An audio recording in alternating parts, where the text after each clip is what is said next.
I'm amazed there's people in the front row that I promised I wouldn't joke about, but there's actually people in the front row, so this might work out. My name is Mercurial. I obviously have other names that I may or may not work under. Business credentials, I'm the Chief Information Security Officer for a mid-market publicly traded financial company that shall remain nameless. My nerd credentials, I started hacking on CP/M in 1981. I had a Volksmodem 300. Things got weird from there. No police visits so far. But I did sort of borrow access from a neighboring university professor and got onto ARPANET when I was about 13 or 14. I'm here as a private person, first and foremost. I'm not representing anyone but myself. I'm not speaking for anyone but myself. Should my employer be watching, just in case. I'm a suit. It's the sad and honestly horrible truth. You know, go ahead, giggle. No? Okay, good, giggling works. I didn't really try to end up this way. Believe it or not, my only educational credentials are, I have a diploma in media arts, which qualifies me to make TV commercials and slideshows. I used to have dreams. I've foregone those. It's not happening in the CorpSec world. You have to give those up. I was counterculture at one point. I'm going to tell you the story later on of how you can end up losing that a little bit if you're not too careful. And now I commute. Even more sad, it gets worse. And you know you want it. All right, seriously, you would be really surprised. You kind of forget the good parts of being on one side and being on the other side. I will now insert all references to Mr. Anderson and the plague. Thank you. It's really easy to keep yourself out of an executive position. I'll give you a hint. Dressing the way most of us dress and wearing our hair the way most of us do, you're never going to get the seat at the big table. I'm sorry. It's actually really easy to get into the club, especially this one. Now, here's the funny story, right? CISO. This is the job where your intention is to put yourself out of a job. Does everybody know this? In the real world, we shouldn't have information security separate from just information management, but there's no CIOs that are actually doing their job out there in the real world, so we've had to step in and do it. This is a lot about the hacking and a lot about what you do about the hacking. It's a lot more about how you do the right things with information. What do you want? I mean, really, if you're like me, you want leisure time, you want to have a good job, you want stable work. There's also some downsides. You really don't want to be on call anymore. Do you want to be really looking at the downside of where the buck stops, especially after it's on the front page of the newspaper? You know how other people do things that affect your livelihood? Do you know what happens to CISOs of companies who end up on the front page of the paper? We call them waiters. Yeah. How you answer this is really whether or not you're going to be able to get or keep a job in corporate information security. Do we need to define corporate information security? That's the person who follows the SANS rules and says no? Nodding and smiling. You guys actually work in real companies, don't you? Cool. It's really a lot of fun, I swear. One time, I kid you not, there's actually somebody in the room who knows this is true. I spent a week refreshing Slashdot.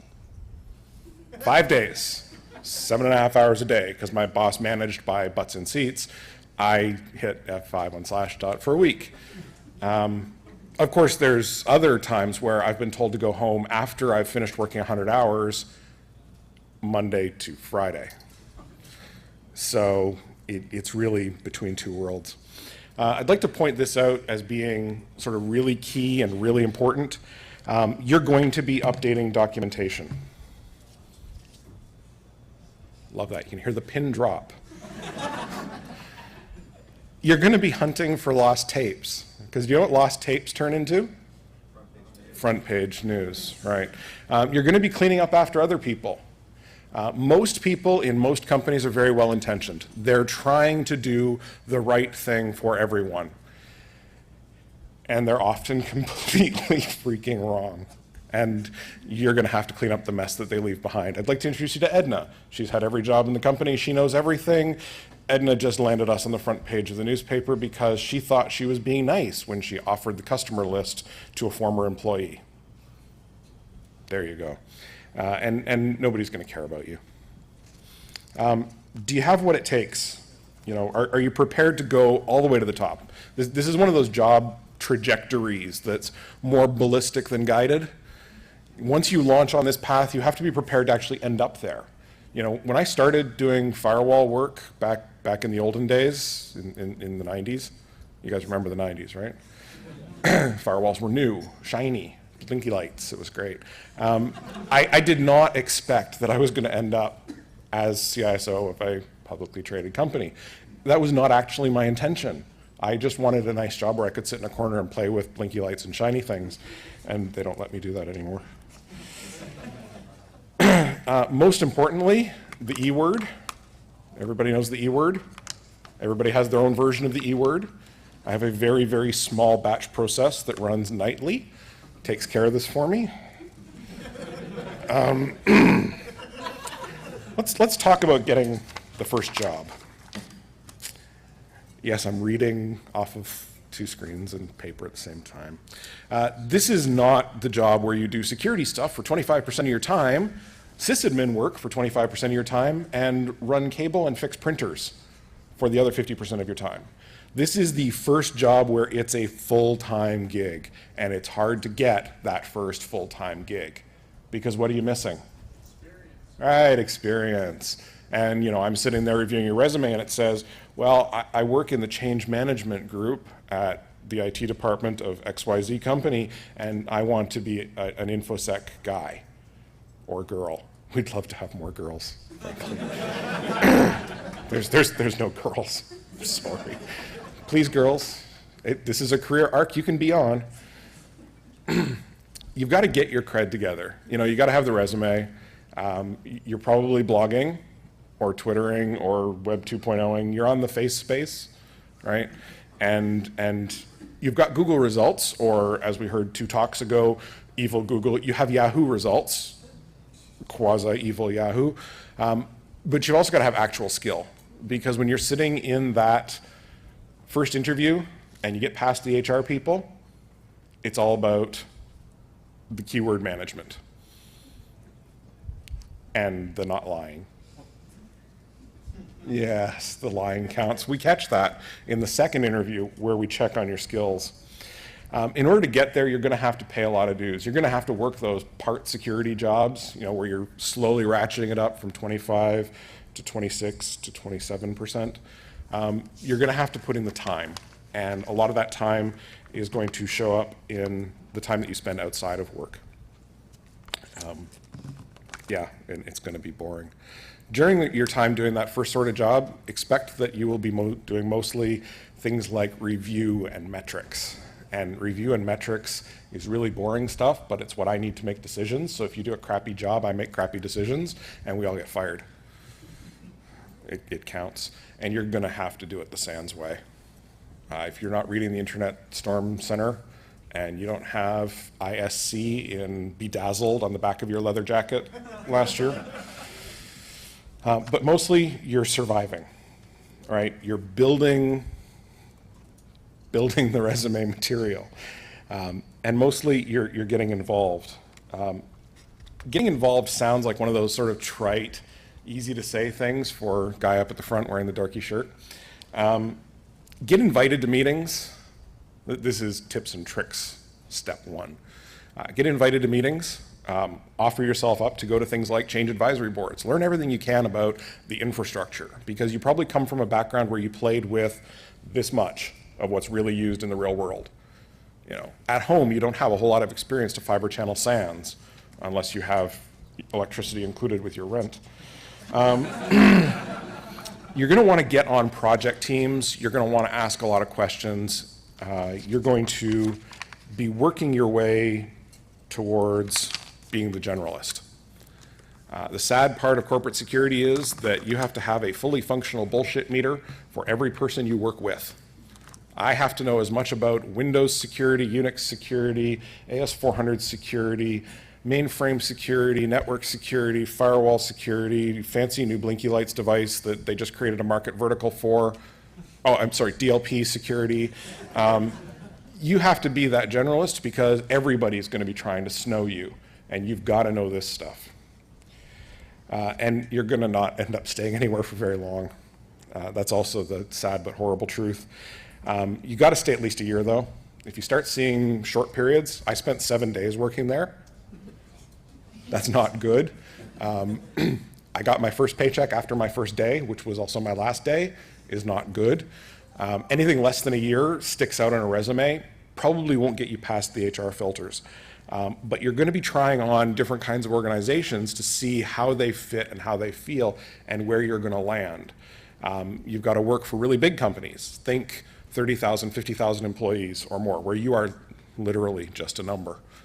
You've got to work for small companies, like 5 or 6 people, where you're just a number and also the janitor. And it would be really good to spend some time out there working in the public sector. There's things that can be learned from them. There's only 2 or 3 things that can be learned from them, but there are things that can be learned from them. You need most of all the ability to say, yeah, I've been there and I've done that. And you're not going to get that any other way than having been there and doing that. Sorry, was this not the obvious part? No? Pin drop? You need to work on your non-technical skills. This is what we used to refer to in the olden days as social engineering on a wide scale. I cannot emphasize enough the likability aspect. You are going to have to get along with others. This is when you get to start building those soft skills that you ignored for your entire life. So you're moving up the chain. You're a team leader now. This means that you have fuzzy little heads that look to you for guidance. They want to be your friend and they want to survive their trip through step 1. Now, since you've been there, you need to help them. You need to protect them from the company that you are all working for to allow them to build. At the same time, you need to not lose your skills and cred because you're not done your meteoric rise to kingdom yet. Queendom. Girls, please, CorpSec, you need to be there. I know it sounds like it's a joke, but it's not. Because, in 15 years of this, I can count on less than one hand the number of girls that I've worked with in corporate security. And the number of idiots I've worked with, I don't have enough hands, where idiots equals mostly boys. Remember, the hardest part of this is going to be the tech and doing all of those nice personnel things like holidays, sick days, performance reviews, 360 reviews. This is all sounding familiar to people who've worked in a corporation that has more than 7 employees. You're keeping up with the crap. This is the part where you begin to learn the real truth, which is that InfoSec has very little to do with technology and everything to do with people. It's not blinky lights, it's not shiny things, it's not product verticals, it's not whatever that sales guy is trying to sell you. But are you really ready for that? It was a crisis of faith for me to give up playing with computers. But you know what? Hacking people is way more fun. Think about it. I get a whole corporation to play with, to steer, adjust. It's very nice. Of course, you have to do it following some of their rules and with mostly their people. There are no HR people in the room, right? No, they wouldn't come to this kind of event. You're also going to have to know finance. If you don't know finance, if you have a credit card balance that is more than your annual income, now is a good time to start sorting out what finance means and you're going to have to get along.